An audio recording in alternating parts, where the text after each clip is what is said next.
পরম প্রেমময় শ্রী শ্রী ঠাকুরের শ্রীচরণে আমার ভক্তিপূর্ণ প্রণাম জানাই। শ্রী শ্রী বড় মা, শ্রী শ্রী বরদা ও শ্রী শ্রী আচার্যদেবের শ্রীচরণে আমার ভক্তিপূর্ণ প্রণাম জানাই। ঠাকুর পরিবারের প্রতি প্রত্যেকের চরণে আমার ভক্তিপূর্ণ প্রণাম জানাই। আজ আমি আলোচনা করব, দুজন মা একটি ছেলেকে দাবি করলেন ছেলেটি তার। এবারে কি বিচার হলো সেই গল্প আচার্যদেব বলেছেন, এবং আরও অনেক সুন্দর গল্প বলেছেন এই মায়ের মাতৃত্ব নিয়ে। তিনি বলেছেন এগুলো আমাদের প্রত্যেকেরই শোনা দরকার, না হলে আমরা নিজেরা নিজেদেরকে বুঝতে পারবো না যে আমরা কোথায় আছি, কি আমাদের করা উচিত, কীভাবে আমাদের চলা উচিত। যাই হোক, আচার্যদেবের এই সুন্দর সুন্দর কথাগুলো খুব সুন্দর করে বলেছেন তিনি, সেইগুলো আমি আজকে আলোচনা করছি, শুনবেন সবাই, পুরোটা শুনবেন। প্রার্থনা শেষে আচার্যদেব বড় নাটমণ্ডপে বসে নানা আলাপ করছেন, নানা রকম কথা বলছেন। তিনি বলছেন, কাল এক মা এসেছিলেন, তার ছেলে মারা গেছে, আর এমন একটা বয়সে যার সন্তান নেওয়ার বয়স নেই। তো তিনি বলছেন, আমি কি মা হতে পারবো না?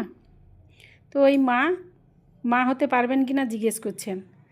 তখন শ্রী আচার্যদেব বলছেন, হ্যাঁ নিশ্চয়ই হতে পারেন, 60 বছর বয়স পর্যন্ত সম্ভাবনা থাকে। কিন্তু আমি এটাও বলবো, শারীরিকভাবে যে গর্ভে ধারণ করে সেই কি মা হয়? এর বাইরে কি মা হওয়ার উপায় নেই? তাহলে শ্রীকৃষ্ণ দেবকীনন্দন না যশোদা দুলাল, কোনটা? তাকে তো যশোদা দুলালও বলা হয়। যশোদা তাকে গর্ভে ধারণ না করেও তাকে পালন পোষণ করেই মা হয়েছেন। আপনি তো তেমনটা হতে পারেন। করোনাকালে কোনো বাচ্চার হয়তো মা বাবা গত হয়েছেন, তেমন একটা বাচ্চাকে নিয়ে মানুষ করলে তো সেও একটা মা পেল, আপনিও একটা সন্তান পেলেন। এটাও তো হতে পারে। এ প্রসঙ্গে বলছেন, একবার বড় মার জন্মতিথিতে কোনো এক মা এখানে একটা রুগ্ন বাচ্চা মেয়েকে ফেলে দিয়ে যায়। আমি তাকে রাখার জন্য কয়েকজনকে বললাম, তারা রাজি হলো না। রোগা মেয়েটাকে কেউ নিতে চায় না। আর তিনি বলছেন, আমার তো একটাই জায়গা আছে। অবিনের মাকে বললাম, এই রকম ফেলে গেছে, তুমি রাখবে? ও রাজি হলো। অবিন তখন খুব ছোট, এক বিছানায় থাকলে সংক্রমণের আশঙ্কা, তাই সেই মেয়েকে নিয়ে অন্য খাটে অবিনের মা শোয়। আমি অবিনকে নিয়ে অন্য খাটে শোই। সেবা যত্ন পেয়ে মেয়ে কয়েকদিন সুস্থ হয়ে উঠল। তখন তার ডিমান্ড বেড়ে গেল, অনেকে নিতে চায়। তার মধ্যে একজন এখানেই থাকে, এখানেই মানুষ, কিন্তু ঠাকুরবাড়ি আসে না। সে মেয়েটাকে পাবার জন্যে বারবার আমার কাছে হাত জোড়ো করছে। আমি ভাবলাম, দিলে একেই দিব, এর আগ্রহটাই বেশি, ও এখানেই ভালো থাকবে। অনেক বলেছিল, ওরা ঠাকুরবাড়ি আসে না। আমি তাদের এদিকটা দেখলাম না, দেখলাম তাদের আগ্রহটা। আমার মতো বাচ্চার কাছে এসে মেয়েকে পাবার জন্যে একটু হাঁটু গেড়ে বসছে। এখন তো তাদের কাছে সেই মেয়ে ভালো আছে। এমনকি আশ্চর্য ব্যাপার, মেয়েটার মুখ দেখতে সেই পালিতা মায়ের মুখের মতোও হয়ে গেছে। এখন ঘটনা হচ্ছে, তিনি বলছেন, এখন ঘটনা হচ্ছে সেই মেয়েকে দেওয়ার সময় অবিনের মা দিতে নারাজ। তাকে অনেক বোঝাতে হয়েছে। সে তখন এমন কাঁদছিল যে আমার জামা ওর চোখের জলে ভিজে গেছিল। ওকে বোঝাতে হলো কেন দিয়ে দেওয়া ভালো, কারণ আমাদের বাড়িটা আর সবার বাড়ির মতো নয়। এখানে আমার ছেলেরা মানুষজনের কাছে যে আদর পাবে ও সেটা পাবে না। তখন ওর মন খারাপ হবে। ওর মনটাকে রক্ষা করার জন্যই ভবিষ্যতের দিকে তাকিয়ে দেওয়াই ভালো। পরিবারে এমন অবস্থা ঘটে, সরাসরি নেগলেক্ট করছে না, হয়তো বলল, ওর নিজের ছেলে, এখন দুধ খাবে, তুই যা, এই রকম আর কি। আমার এরকম একটা কথা খুব দাগ কাটে। তাই প্রিয়র ভালোর জন্যই অনেক সময় তাকে ছেড়ে দিতে হয়।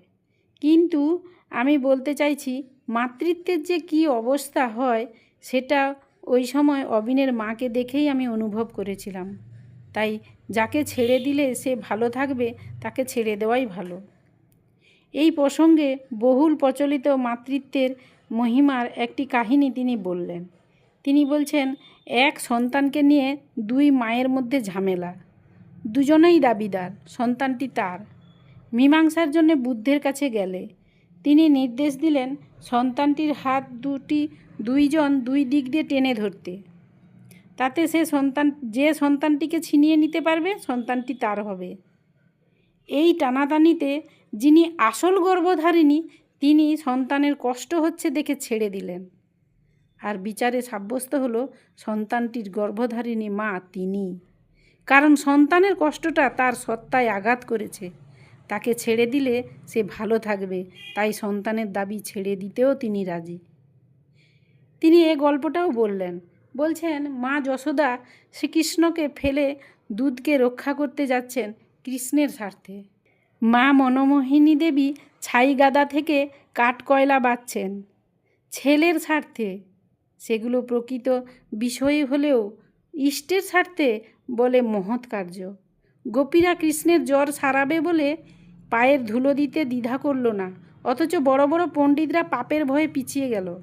পাশে থাকা এক কর্মীর প্রতি তিনি বলছেন, আপনি বাইরে গেলেন, মানুষ আপনার কথা শুনল, আপনার ব্যবহার সব কিছু ডিজার্ভ করলো, তারপর আপনি চলে গেলেন, কিন্তু সেখানে মানুষগুলোর মধ্যে আপনার ওই সব কথা আচরণ ক্রিয়া করতে থাকলো। মানুষ মারা গেলে যা হয় এখানেও সেরকম। বলছে 1995-96 সালে একটা উৎসবে বাবা অর্থাৎ শিশি দাদা ওকে আর কাকে পাঠিয়েছিলেন ওখান থেকে।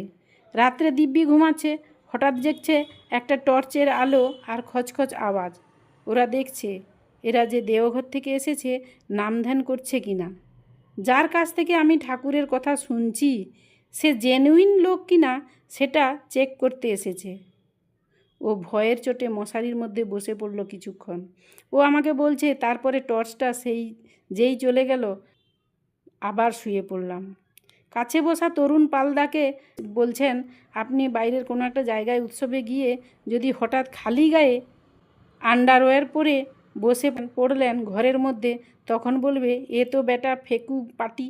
তাই আমি বাইরে যেখানে যাই ঘরে থাকলেও ধোপ দুস্তর থাকি, মানে যাতে ঘরে মানুষ এলেও আমার পোশাক দেখে খারাপ না পায়। আমি সব সময় ঠিকঠাক থাকার চেষ্টা করি। কথাটা হচ্ছে প্রকাশটা মানুষ দেখতে চায়।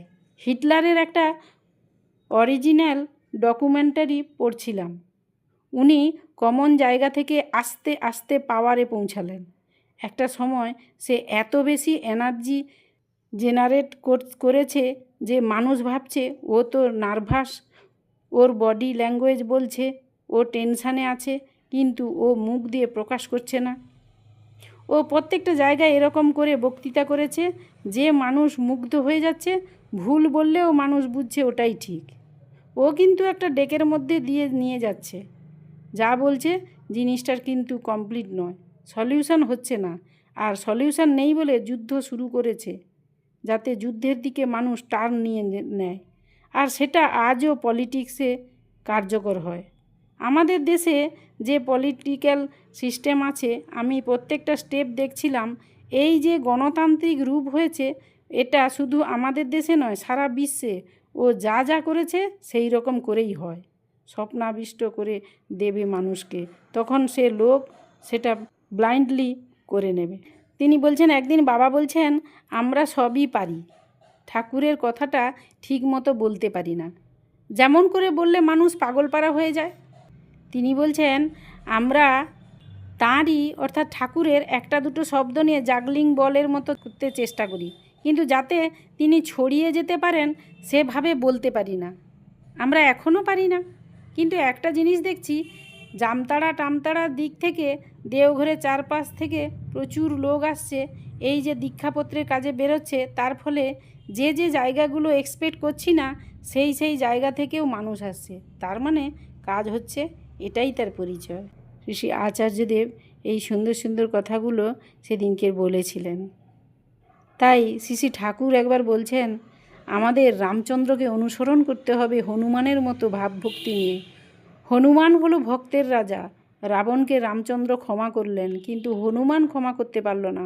সাপ বলে দিল, তোমার শত্রু যে তাকে তুমি ক্ষমা করতে পারো, কিন্তু আমি কখনো করতে পারি না। প্রত্যেক জায়গায় রামচন্দ্রের কথা সে অক্ষরে অক্ষরে মেনে চলেছে, কিন্তু এই ব্যাপারে সে বেঁকে বসলো। শ্রী ঠাকুর বলছেন এইটাই কিন্তু সাচ্চা অনুরাগের নিশানা। তাই আমাদেরও বুঝতে হবে আচার্য পরম্পরা যে ঠাকুর রেখে গেছেন, আচার্যদেব কী চাইছেন, কেমনভাবে চলতে বলতে চাইতে ভাবতে বলেছেন, ঠিক তেমনভাবে চলতে। যাই হোক, শ্রী শ্রী আচার্যদেবের কথাগুলো আমার খুব ভালো লেগেছিল, তাই আপনাদের কাছে পরিবেশন করলাম। আপনারা সবাই ভালো থাকবেন। জয় গুরু সবাইকে।